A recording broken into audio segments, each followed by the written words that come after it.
Voici la nouvelle sonde transœsophagienne pédiatrique 3D, beaucoup plus petite qu'une sonde adulte et qui peut donc être introduite chez un enfant à partir de 5 kg.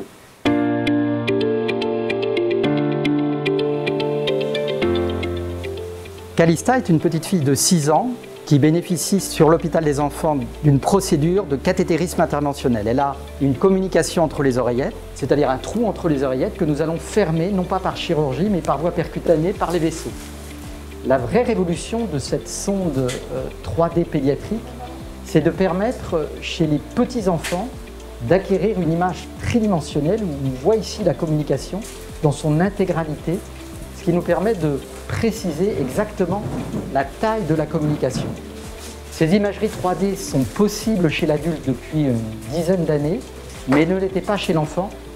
Et nous sommes très heureux de pouvoir à Toulouse développer cette nouvelle sonde présentée et inaugurée par General Electric à l'European Society of Cardiology, qui est le grand congrès mondial de cardiologie.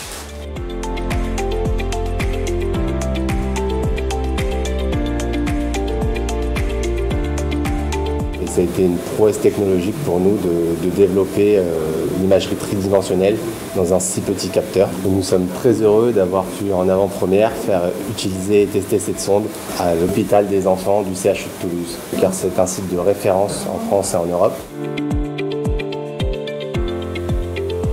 ça te va? C'est bon pour toi? Tu peux la larguer, elle est bien. Allez. En Occitanie, 400 enfants vont pouvoir bénéficier tous les ans de ce type d'imagerie 3D au bloc opératoire pendant une chirurgie ou pendant un cathétérisme cardiaque.